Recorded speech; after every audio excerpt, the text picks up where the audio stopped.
Hello दोस्तों, आज की इस वीडियो में हम यूपीएससी 2026 का पेपर एनालाइज करेंगे।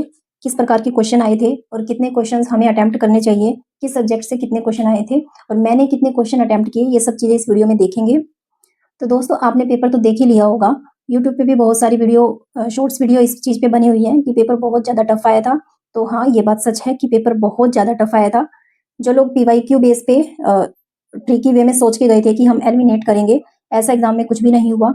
पेपर बहुत ज़्यादा अनप्रेडिक्ट था। मैं ये सोच के गई थी कि जैसे ही मुझे पेपर मिलेगा तो सबसे पहले मैं ज्योग्राफी के और पॉलिटी के क्वेश्चन करूँगी, हिस्ट्री के क्वेश्चन मैं सबसे लास्ट में करूँगी। लेकिन जैसे ही मेरे को पेपर मिला तो सेक्शन डी था मेरा, और सेक्शन डी में जैसे ही मैंने पेपर खोला तो पहला ही क्वेश्चंस हिस्ट्री से आया। पहला क्वेश्चंस, फिर सेकंड क्वेश्चन, फिर लगातार क्वेश्चन हिस्ट्री से आए।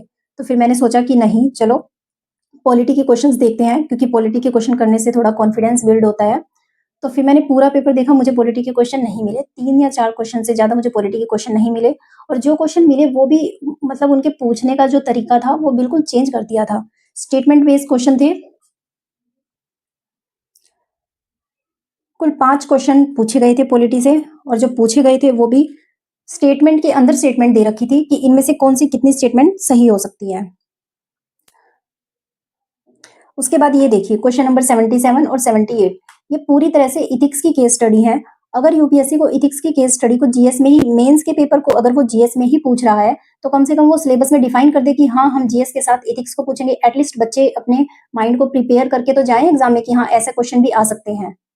इनको क्वेश्चन टफ नहीं बनाने आते, टफ नहीं बनाया इन्होंने बिल्कुल बेहुदा पेपर बनाया, ताकि बच्चे, एक तो गर्मी ही इतनी ज्यादा थी और ऊपर से ऐसे क्वेश्चन देख के और ज्यादा गर्मी बढ़ रही थी। उसके बाद हम देखते हैं ये 98 क्वेश्चन। 98 क्वेश्चन क्या है कि इनमें से कौन सा युग्म सही नहीं है। भारतीय सेना कोर, सेना कोर कौन पढ़ के जाता है? इतना डीप तो शायद ही किसी बच्चे ने पढ़ा होगा कि सेना कोर उनके मुख्यालय तक भी याद हो। उसके बाद ये वाला क्वेश्चन देखिए 96, संयुक्त राष्ट्र की शांति स्थापना अभियान। इतनी तो संयुक्त राष्ट्र ने शांति स्थापित नहीं करी जितनी एग्जाम में अशांति स्थापित कर दी। मुझे तो ये क्वेश्चंस, ये जो शांति अभियान है, मुझे तो इनके नाम तक भी समझ में नहीं आ रहे थे कि इन्होंने ये सब कब किया। इतना डीप कौन पढ़ता है? अगर कोई स्टूडेंट तैयारी कर रहा है तो वो मैक्सिमम 1 से 1.5 साल पहले का करंट अफेयर तैयार करता है। उसके दिमाग में ये नहीं आता कि वो 5 साल पुराना भी करंट अफेयर उठा के पूछ लेंगे। लेकिन यूपीएससी ने इस बार किया, बहुत पुराना करंट अफेयर पूछा ताकि बच्चे बिल्कुल डिस्टर्ब हो जाएं, उनका पेपर देने से ही मन उतर जाए। कुल मिलाकर हम ये कह सकते हैं कि यूपीएससी का पेपर अब बहुत ज़्यादा टफ से टफ होता जा रहा है। जैसे 2022 या 23 में इन्होंने क्वेश्चन पेपर बनाया था, बहुत ज़्यादा टफ बनाया था। उसके बाद 2000 जितना टफ बनाया था 2024 में उसका उतना ही ईजी बनाया। तो ऐसा मुझे लगता है कि अगले साल का पेपर में भी ये थोड़ा ईजी बनाए। अगर ऐसे ही टफ पेपर बनाते रहे तो यूपीएससी लक के भरोसे हो जाएगा, फिर मेहनत आपकी कोई दिखेगा नहीं। मेहनत 5% होती है और किस्मत 95% होती है। अब हम बात करते हैं कि मैंने कितने क्वेश्चन अटेम्प्ट किए हैं। तो मैंने 2 राउंड में पेपर सोल्व किया था। पहले राउंड में मैंने सिर्फ वही क्वेश्चन लगाए थे कि जो थोड़े एलिमिनेशन मेथड से हो सकते हैं और जिनके बारे में मुझे थोड़ा बहुत पता था। उसके बाद सेकंड राउंड में आधा घंटा बचा हुआ था।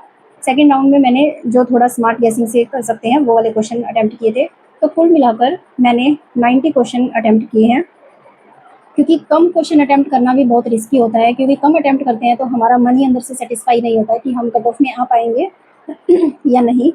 तो इसलिए थोड़ा सा मैंने इसमें रिस्क लिया और थोड़ा ज़्यादा अटेम्प्ट किया। तो अब आगे देखते हैं आंसर की आएगी तब। अभी तक मैंने अपने अपने पेपर को मैच नहीं किया है, क्योंकि मेरा ये मानना है कि ऑफिशियल आंसर किया है तभी मैच करना सही रहेगा, क्योंकि अलग अलग इंस्टीट्यूट की आंसर की अलग अलग होती हैं, तब हमारा मन डाइवर्ट होता है। तो गाइज़, अगर आपको वीडियो अच्छी लगी हो तो प्लीज़ लाइक करें, शेयर करें और सब्सक्राइब करें। Thank you so much for watching this video.